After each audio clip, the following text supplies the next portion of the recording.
प्रेम आखिर है क्या और हमारे जीवन में प्रेम का क्या महत्व है? प्रेम अंतर्मन की एक भावना है। प्रेम एक अभिव्यक्ति है जो एक जीवात्मा को दूसरे जीवात्मा से जोड़ती है। आसान शब्दों में कहें तो प्रेम ही वह धागा है जो इस संपूर्ण जगत को आपस में जोड़कर रखता है। प्यार ईश्वर का एक वरदान है जो उन्होंने अपने पुत्र स्वरूप सभी जीवों को प्रेम स्वरूप भेंट किया है। या यूं कहे कि प्रेम ही ईश्वर का स्वरूप है, अर्थात प्रेम के रूप में ईश्वर ही सभी प्राणियों के हृदय में निवास करते हैं ताकि सृष्टि का सृजन और पोषण अनवरत चलता रहे। केवल इतना ही नहीं बल्कि सृष्टि के विनाश का कारण भी प्रेम ही है। कैसे है यह भी हम बताएंगे, लेकिन पहले हम जानते हैं ईश्वर प्रेम के रूप में जगत का सृजन और पालन पोषण कैसे करते हैं। चलिए इसके कुछ उदाहरण देखते हैं। प्रेम का सर्वश्रेष्ठ उदाहरण ईश्वर का जगत के प्रति प्रेम है। ईश्वर ने हम सभी जीवों को लाखों प्रकार के पेड़ पौधे, फल फूल और खाद्य सामग्री दी है। हमारे जरूरत की प्रत्येक वस्तु दी है ताकि हम सुखपूर्वक अपना जीवन व्यतीत कर सके। यह ईश्वर का प्रेम ही है। ईश्वर हमारी छोटी बड़ी गलतियों को माफ कर देते हैं और हमें सही मार्ग दिखाते हैं, हमें हर मुश्किल से निकालते हैं। यह ईश्वर का निस्वार्थ प्रेम ही है जिसे हम करुणा कहते हैं। इसी प्रेम के प्रभाव से सृष्टि के दो विपरीत लिंग वाले प्राणियों का शारीरिक संबंध स्थापित होता है, जिसके फलस्वरूप एक नए जीव का जन्म होता है। प्रेम के इस प्राकृतिक प्रक्रिया के द्वारा ईश्वर सृष्टि का सृजन करते हैं।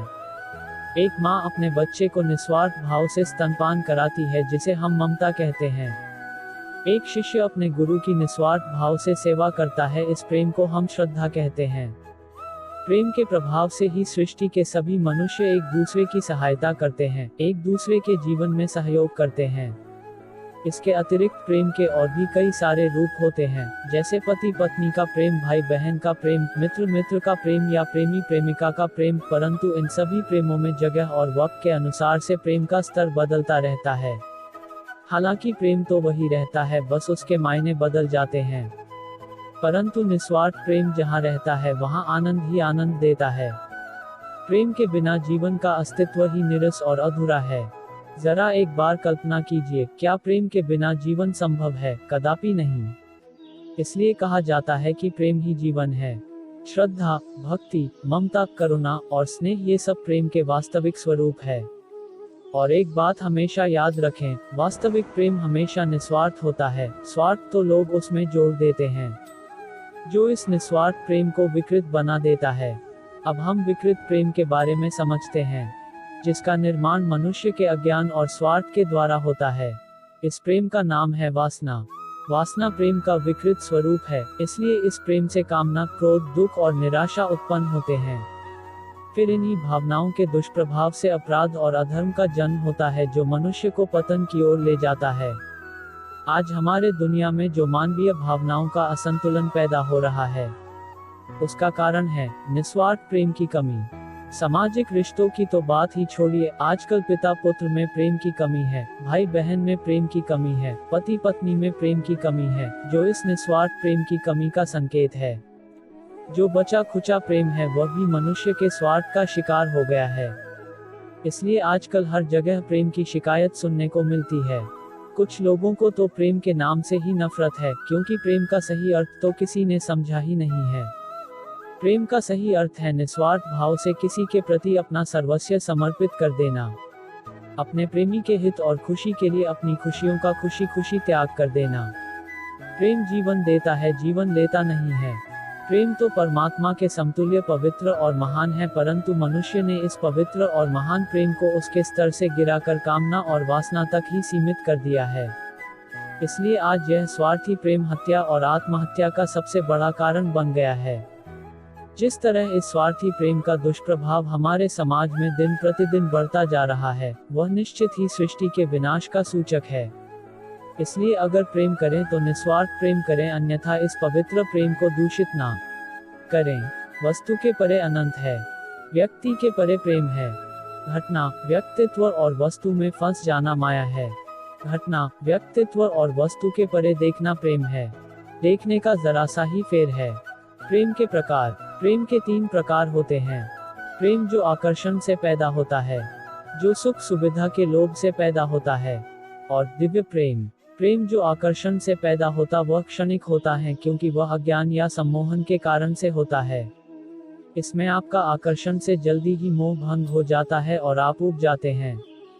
यह प्रेम धीरे धीरे कम होने लगता है और भय, अनिश्चितता, असुरक्षा और उदासी लाता है। जो प्रेम सुख सुविधा से मिलता है वह घनिष्ठता लाता है, परंतु उसमें कोई जोश, उत्साह या आनंद नहीं होता है।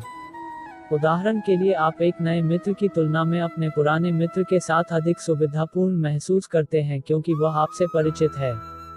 दिव्य प्रेम सदाबहार होता है। दिव्य प्रेम सबसे उच्च कोटि का प्रेम है। यह सदाबहार होता है और सदा नवीन बना रहता है। आप जितना इसके निकट जाएंगे उतना ही इसमें अधिक आकर्षण और गहनता आती है। इसमें कभी भी थकान नहीं आती है और यह हर किसी को उत्साह में रखता है। सांसारिक प्रेम सागर के जैसा है, परंतु सागर की भी सीमा होती है। दिव्य प्रेम आकाश के जैसा है जिसकी कोई सीमा नहीं है। सागर की सीमा से आकाश की ओर की ऊंची उड़ान भरो। ईश्वरीय प्रेम सभी संबंधों से परे है और इसमें सभी संबंध सम्मिलित होते हैं। पहली नजर का प्रेम क्या होता है? अक्सर लोग पहली नजर में प्रेम को अनुभव करते हैं, फिर जैसे समय गुजरता है यह कम और दूषित हो जाता है और घृणा में परिवर्तित होकर गायब हो जाता है। जब प्रेम में ज्ञान की खाद डाली गई हो तो वही प्रेम वृक्ष बन जाता है, प्राचीन प्रेम का रूप लेकर जन्म जन्मांतर साथ रहता है। वह हमारी स्वयं की चेतना है। आप इस वर्तमान शरीर, नाम, स्वरूप और संबंधों से सीमित नहीं हैं। आपको अपना अतीत और प्राचीनता पता न हो, लेकिन बस इतना जान ले कि आप प्राचीन हैं। यह भी पर्याप्त है। प्रेम स्वीकार कैसे करें? कई बार प्रेम उलझा हुआ लगता है क्योंकि लोगों को यह पता ही नहीं कि प्रेम को कैसे स्वीकार किया जाए। कोई आपके पास आकर कहने लगता है, मैं आपको बहुत प्यार करती हूँ। बस थोड़ी ही देर में आप अपने कान बंद कर लेना चाहते हैं और कहने लगते हैं, बस करो, मेरे लिए यह सब बहुत भारी हो रहा है, मैं इससे भागना चाहता हूँ। बात तो यह है कि वह व्यक्ति प्यार में भी घुटन महसूस करने लगता है। यह इसलिए कि हम अपने भीतर कभी उतरे ही नहीं। हमने कभी महसूस भी नहीं किया कि हम कौन हैं। हमें यह पता ही नहीं कि हम ऐसी एक चीज से बने हुए हैं जिसका नाम प्रेम है। जब हम अपने खुद के साथ जुड़े हुए नहीं हैं तो फिर दूसरे के साथ जुड़ पाना इतना स्वाभाविक नहीं हो पाता। और इसलिए दूसरा कोई आपसे जुड़ना चाहे तो आप इतने बेचैन हो जाते हैं, क्योंकि आप तो महसूस करते हैं कि आप खुद के साथ ही नहीं मिल पाए हैं। इसलिए प्यार को कैसे स्वीकार किया जाए यह आप समझ नहीं पाते। प्रेम करना एक कला है। आपके पास प्रेम देने की कुशलता होनी चाहिए। प्रेम देने का कौशल यानी प्यार में डूब जाना, केवल कोशिश करना नहीं। प्रेम कोई कार्य नहीं है, वह तो आपके मन की अवस्था है। आपको उसमें बिना कोई शर्त के रहना है। देखिए, मैं यहाँ आपके लिए बिना कोई शर्त के उपस्थित हूँ। अब यहाँ आकर उसको स्वीकार करना आप पर ही निर्भर है। आपकी अंदर की ताकत की वजह से लोग आपको बेहतर समझ सकते हैं। उसी तरह आप किसी को बेहद प्यार करते हैं, आप यह उन्हें समझाने की जबरदस्ती नहीं कर सकते। यह सब हो पाने के लिए आपको थोड़ा समय बीत जाने देना होगा, क्योंकि आपको पता ही है ऐसे मामले में जबरदस्ती करने से और बाकी समस्याएं खड़ी हो सकती हैं। जब कोई आपसे प्रेम न करे तो क्या करें? जब लोग आपको प्रेम और सम्मान देते हैं तब आप विवश होकर शिष्टाचार निभाते हैं, क्योंकि आप उन्हें व्यथित नहीं करना चाहते। पर जब वे आपको सम्मान और प्रेम नहीं देंगे तब वे आपकी अभिव्यक्ति से प्रभावित नहीं होंगे। वे आपको स्वतंत्र कर देते हैं। इसलिए अगली बार जब कोई आपको प्रेम व सम्मान न दे तो दुखी न हो, बल्कि ये जान ले कि आप बहुत सी औपचारिकताओं से मुक्त हो गए, स्वतंत्र हो गए। प्रेम पर शंका क्यों होती है? आप केवल अपने जीवन की सकारात्मक चीजों पर ही शंका करते हैं, नकारात्मक चीजों पर शंका नहीं करते।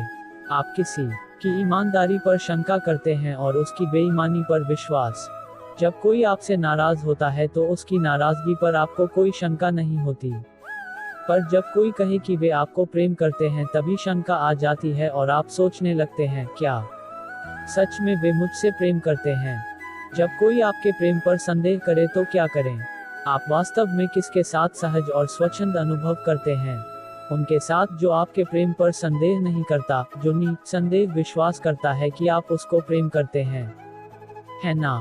जब कोई आपके प्रेम पर संदेह करता है और आपको निरंतर अपने प्रेम को साबित करना है तो फिर यह आपके लिए एक भारी बोझ बन जाता है। वे आपसे प्रश्न करते हैं और आपके प्रत्येक कार्य का स्पष्टीकरण चाहते हैं। आप जो भी करते हैं उसकी व्याख्या देना मानसिक बोझ है। आपका स्वभाव है बोझ को हटाना, क्योंकि आप चैन नहीं महसूस करते। आप सदा साक्षी हैं। स्वयं के कार्यों के प्रति भी आप उतने ही साक्षी हैं जितने दूसरों के कार्यों के प्रति। जब लोग आपसे आपके कार्यों का स्पष्टीकरण मांगते हैं तो वे कर्ताभाव से बोल रहे हैं और उस कर्तापन को आप पर थोप रहे हैं। यह बेचैनी लाता है। न तो स्पष्टीकरण मांगे और न ही दें। प्रेम अधूरा क्यों है? सखा जीवन और मृत्यु का साथी है, यह कभी साथ नहीं छोड़ता।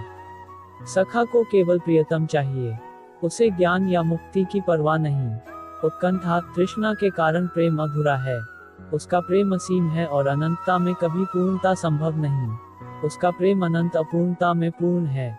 प्रेम के पथ का कोई अंत नहीं। प्रेम सबसे बड़ी शक्ति है। प्रेम सबसे बड़ी शक्ति है और वही आपको बिल्कुल कमजोर भी बना देती है।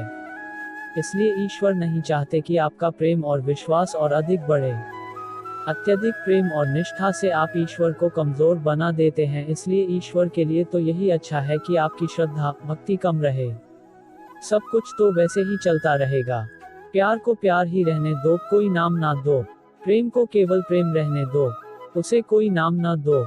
जब आप प्रेम को नाम देते हैं तब वह एक संबंध बन जाता है और संबंध प्रेम सीमित करता है।